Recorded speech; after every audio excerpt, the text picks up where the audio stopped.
Welcome to Promote, Profit, Publish. I'm Juliet Clark, your host. God, look, it's Monday. I can't even say my name. Juliet Clark, your host. So before we get started, we have a very different guest today. We're gonna go off in sort of a tangent from where we've been in the past. But before we get started, I want to send you or remind you to go over to Superbrand Publishing over on YouTube. Everybody who's on this, if you're listening to podcast, the audio portion, all of the video is over there, or you can check it out on our website, superbrandpublishing.com. And then don't forget to go over and take our Promote, Profit, Publish quiz. Find out, are you really ready? You may have written the book, but do you have a platform built? Do you want an audience? Do you want anybody to buy it? You know, just the basics like that. We've got to get going with it. So promoteprofitpublishquiz.com. So today's guest has been featured in Time Magazine, Good Morning America, USA Today, and the Huffington Post. Halle Eavelyn, I hope I said that right, has helped over 1,500 clients break through lifelong traumas and powerfully co-create a masterpiece in their life. As an author, global spiritual tour leader, and business strategist, Halle, I don't know why I want to call you Haley. I'm so sorry. Halle guides clients on a powerful journey of self-discovery. She provides the clarity, support, and strategy they need to confidently step into the highest expression of themselves. An atheist until her first trip to Egypt, where her entire life was transformed in a single moment, Halle's spiritual awakening put her on a journey to become a champion for women all over the world. Her mission is to help women find their voice and thrive is now her life's work. In addition to her private clients, Halle is currently the mindset coach for several high-level business coaching programs. Her forthcoming show, Your Goddess Awakened, is available on YouTube and podcast platforms everywhere. And you can discover more about Halle's work and impact at www.halleeavelyn.com. And I'll have you spell that at the end so people know. So welcome. Thank you. Thank you so much. So I'm really excited to have you here today. We are both part of the Dames, and Halle invited me into a session, a free session, and I was just blown away by all of the things that happened inside it. It was really transformative. And I thought, what good she could do in the author world. So thank you. So you guys, this is why this is different today. All of you, and I mean all of you, you've written books, you've done this amazing work, and then you start getting to the point where you're publishing, you're working with me, and you're falling apart in the last 6 to 8 weeks. And Halle and I had some discussions around why that might be happening. So do you want to take it and talk a little bit about what's going on there?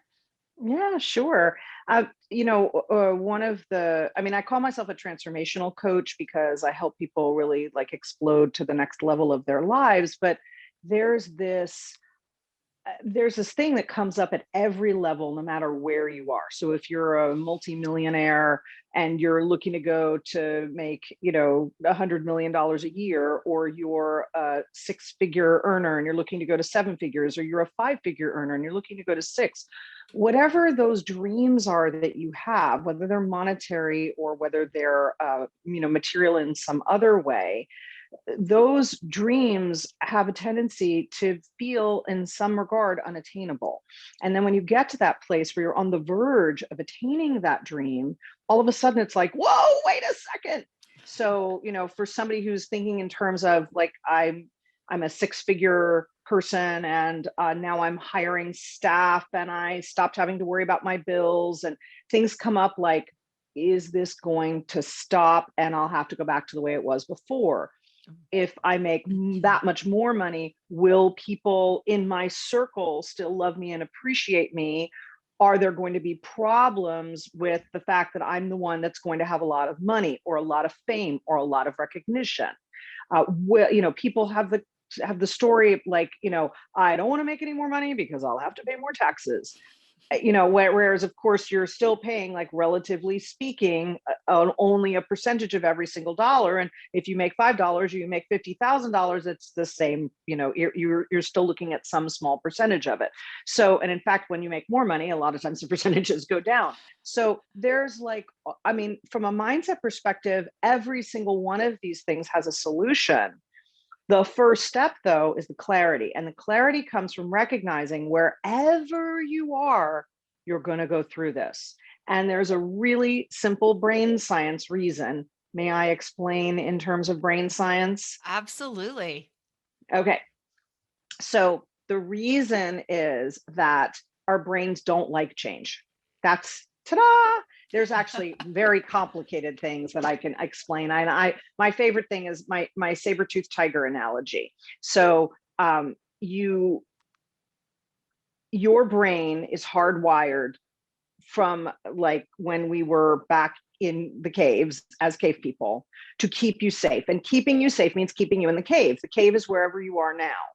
If you leave and you go outside the cave, there could be a saber-toothed tiger there. The saber-toothed tiger could eat you. That would be bad. Therefore, you should stay in the cave, right? That's logical, right? The problem is that your brain thinks everything new is a saber-toothed tiger. That's what we're hardwired for. So what fixes this is action. I like to say you cannot be in fear and action at the same time unless you are running from an actual saber-toothed tiger. So leave the cave, take the action, and first tell your brain that it's safe. And I have this great thing, in 12 step, they have all the bumper stickers, right? Easy does it, one day at a time.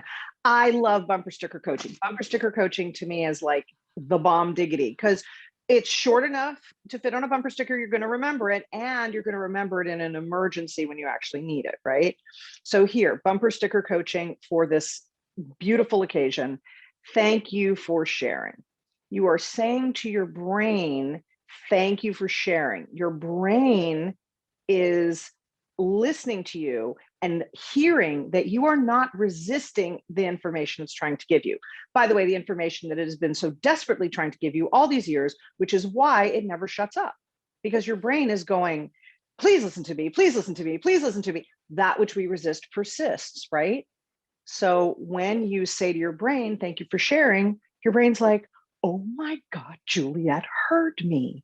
Now I can be quiet for a minute. And suddenly you'll find your brain is no longer saying that same thing to you of don't do that because it's scary. Now, once you've got the quiet, you can now say to your brain, thank you for sharing, and we're going to go ahead and leave the cave. Once you do, there is literally no consequence to leaving the cave, because the beautiful thing is, once you get to that next level, your brain's like, oh, okay, now this is normal. Which is ironic, because if you try to leave that cave, your brain's going to start the whole process over again, which is why you should ignore your brain in the first place, say thank you for sharing, and feel like wherever you are, you deserve your dreams, you have the right to your dreams. And most importantly, if your dreams were not possible, they wouldn't have come into your mind in the first place. So that was a lot, but it's so important. It's like basic stuff for me with mindset coaching. So important that you have that strong base to work from. That was great. That was absolutely great. So I have this theory that you guys have heard that listen to the show regularly, and this kind of fits with what you're doing. I always see people that come to me and they say, I've got writer's block. And I feel like people like overanalyze writer's block. I think truly it's God or universe, whatever you believe in. It's there. It's that way of saying, yes, you've got this beautiful genius in your head, and I'm going to help you write it. But at some point, there's an exchange here, and you're going to have to heal something. You're going to have to work through something to get to the next level. So it's sort of the same thing that you do in a sense, working with people on that subconscious, unconscious level. So Yes? for No, me, maybe? yeah, well, I I don't, I haven't looked at it the way that you're looking at it. So I can't say, Juliet, you're wrong. You sound perfectly right. So yes, absolutely. I've never looked at writer's block like that. I should mention, I've written like 8 books. I used to co-write books with people. I've written some of my own books. Um, I've certainly experienced writer's block. I've been writing since I was about 10. Mhm. And I love the writing process. And I find that for me, a key to getting through writer's block is talking. And a lot of times when I can't write the thing, when it's not coming, I write what Anne Lamott. Now, see, I told you I don't curse, and I really don't, but Anne Lamott does, and I'd like to quote her. The it's the S word, not the F word, the S word. But Anne Lamott says, write the bleep first draft, because that will turn into the workable, editable second draft, which will turn into the publishable third draft. So when I can't write because the writer's block is like just stopping me, Mhm. I will write the bleep first draft by speaking it. Oh. And then I will transcribe. And by the time I get into transcribing my own words, I am already into the editable second draft, because as I'm writing it down, I'm like, that word doesn't work when you say it. It works when you say it, it doesn't work when you write it. Oh, and let's change this thing. And then it's like, and then my brain is busy editing, not writing, right? Because by the time you're transcribing, so that's like my little like writer's block trick that I've used that has helped me. But it's interesting. I'd have to really think about the concept of, I mean, I guess what I feel like you were saying is that it's like your higher power's way of saying you're not ready for this material yet. You're going to do something inside of you first that will allow that to evolve. And that would, I mean, that makes perfect sense to me. So there you Yeah. go. Yeah, that sort of is what I'm saying. Because when I wrote mystery novels, mystery novels are very much, whether you think about it or not, they're imaginary, but there's a lot of truth in some of those. You're taking a life experience and applying it or something outside. So I always found when I was writing my mystery novels that there was always this point where I would feel like, oh, where did that come from? And I guess I better work through that. Oh, isn't that interesting? I think a lot of times the writing writes itself almost. Like when you get into that flow, like where did that come from? It like it belongs to the story, or it Mm. belongs to the character. And I always have found that really, really fascinating. So Yeah. I'm very outline driven when I write. Like I will come up with a concept, I will write the full outline, and then I want to fill it in, like whether it's fiction or nonfiction. I have to do it like that because I have to build the structure first. Mhm. I know other people who write, more like a painting, right?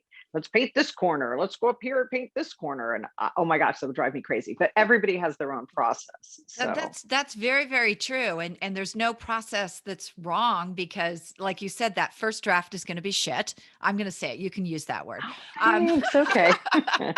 it's always gonna be that way, and that's probably one of the biggest mistakes I see when we get manuscripts is, I'll ask, Have you rewritten this?"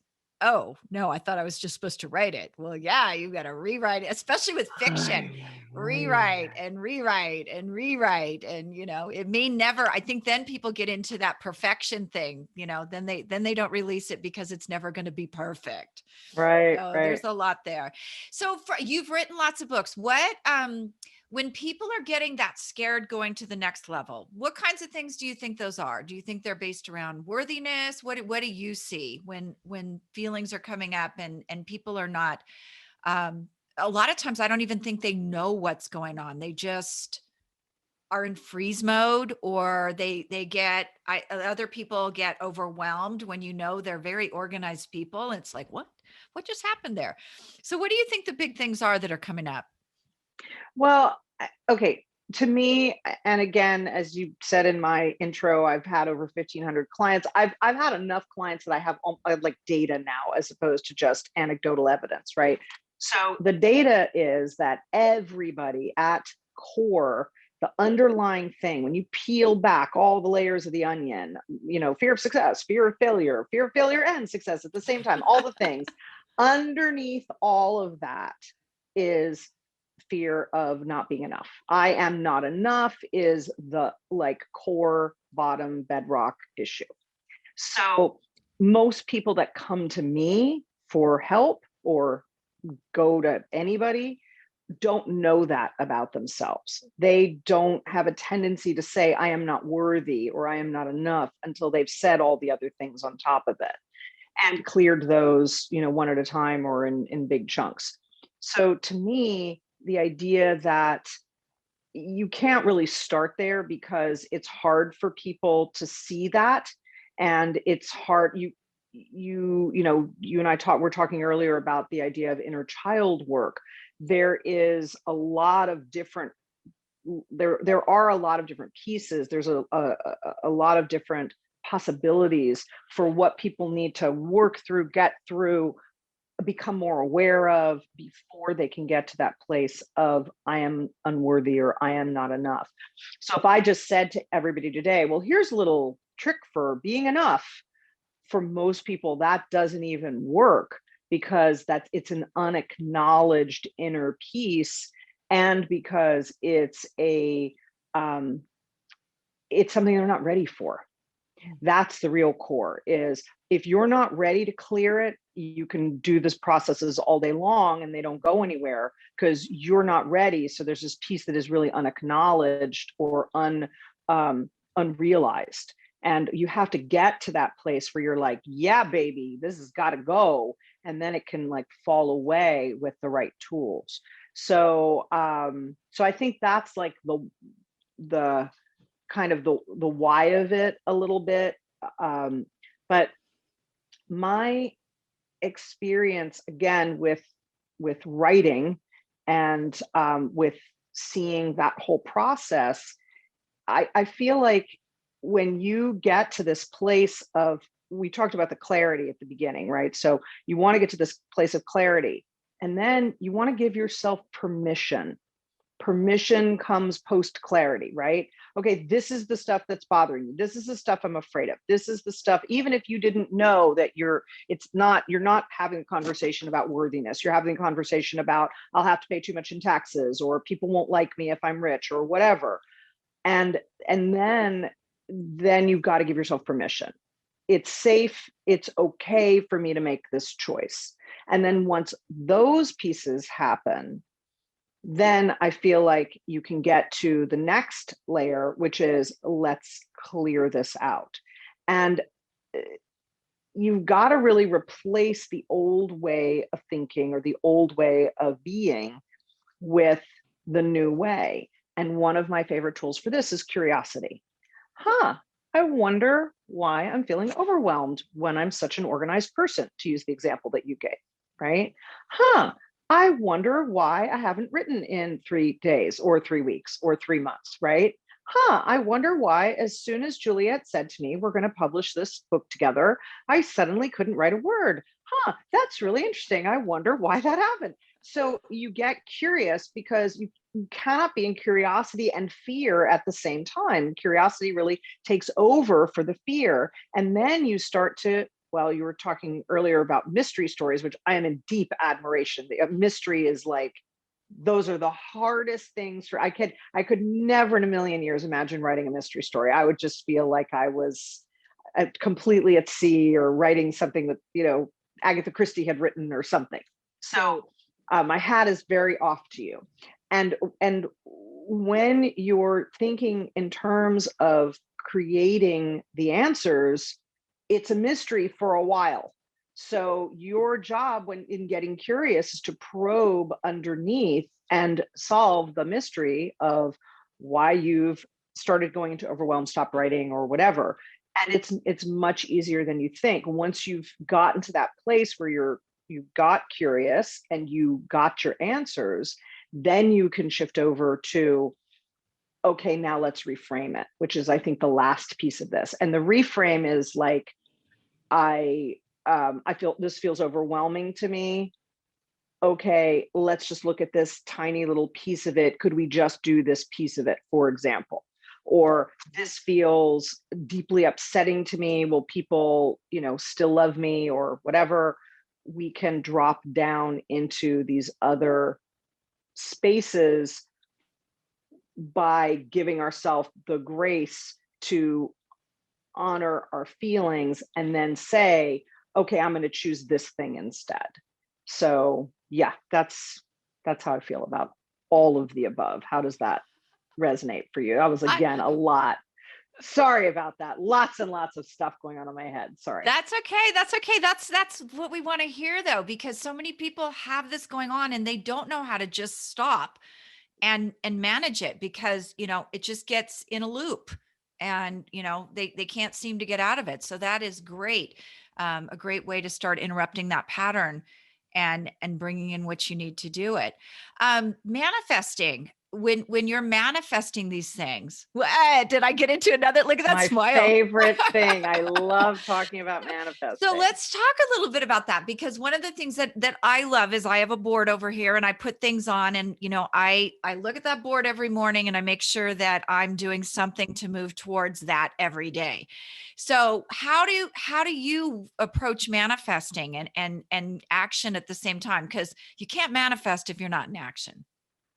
Can you? Oh, Ooh, can you? yes. Oh, look at this. I'm about to learn Yes. something new. You can. Well, so a lot of my work these days revolves around the balance of the sacred divine masculine and feminine, right? So hence, my podcast is called Your Goddess Awakened. My t-shirt is Goddess Knows. That's one of my coaching groups. I'm all into the goddess. And here's why. The goddess is about the energy of creating and receiving and allowing. The masculine energy is the energy of systems, structures, and doing. Taking that action is a very masculine thing. Receiving is a very feminine thing. So most of the time when we are manifesting, we're taking action. You're absolutely right. But it is not necessary to take action in order to manifest. So, and sometimes the action that you're being guided to is not the action that you think you need to take in order to get the result that you desire. I got hired, for example, by one of the groups that I coach to be their mindset coach. They teach you how to get high-end clients on LinkedIn. I came in as a client. This was like 5 years ago. I was really not, I hadn't been a coach very long.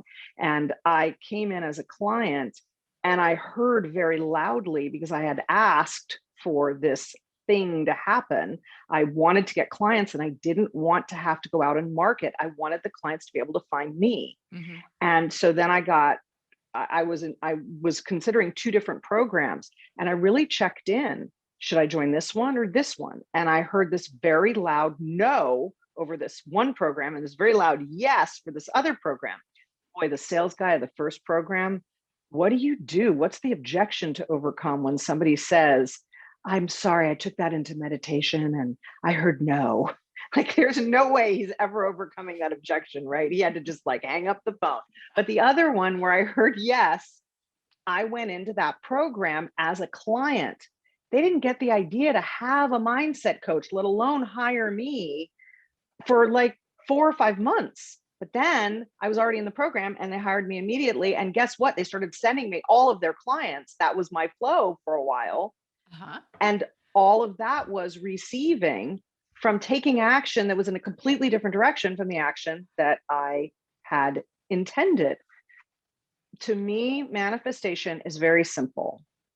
The way to manifest is to give thanks for the thing that you have already received before you have already received it in the physical realm, right? We feel like, we act like we receive the gift before we actually see it in our hands, right? It's like you got the box, you're psyched about the bow, you're pretty wrapping paper, you're already so grateful, but you don't actually know what's inside of it yet. It's basically that, right? Mm-hmm. That's the simplest way that I can think of it, because in order to manifest, you have to be able to bring the future, the thing that hasn't happened yet, into the present.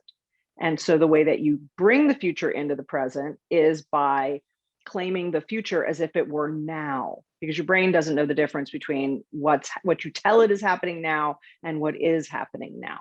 So once you get to that place, then you experience the gratitude and the feelings that you would have if you already had the thing. And now the thing can show up. Because remember earlier, we were talking about the safe state for the brain. Mm-hmm.